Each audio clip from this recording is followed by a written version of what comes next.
ద్వితీయోపదేశ కాండము 26వ అధ్యాయము పరిశుద్ధ వచనం మొదటి నుంచి 11వ వచనంలో చదువుతున్న లేఖనంలో విందాం. ఈ పరిశుద్ధ అధ్యాయంతో ఏర్పాటు చేయబడిన మొదటి పాఠంగా ప్రవక్త అయిన మోషే రాసిన ద్వితీయోపదేశ కాండము 26వ అధ్యాయము మొదటి వచనం ప్రారంభం.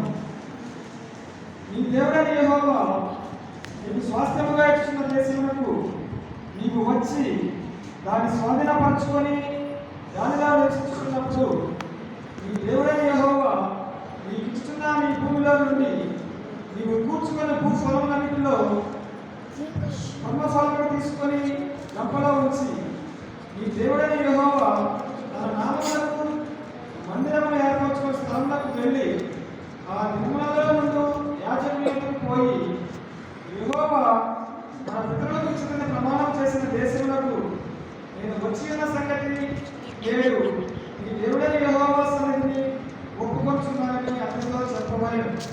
యాజకుడు ఆ గంపను నీ చేతిలో నుండి తీసుకొని నీ దేవుడైన యెహోవా బలిపీఠం ఎదుట ఉంచగా నీవు నా తండ్రి నశించుకున్న అరామీ దేశస్థుడు అతడు ఐగుప్తునకు వెళ్ళాడు.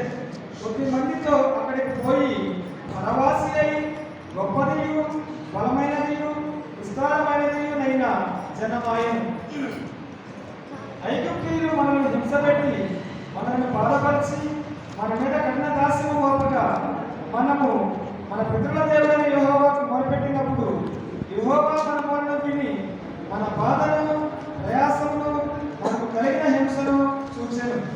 అప్పుడు యెహోవా బాహుబలము వలనను చాపిన చేతి వలనను మహాభయము వలనను సూచక క్రియల వలనను మహత్కార్యము వలనను ఐగుప్తుల నుండి మనల్ని రప్పించి ఈ స్థానములకు మనల్ని చేర్చి పాలు వెన్న ప్రవహించు దేశమైన ఈ దేశమును మనకిచ్చింది.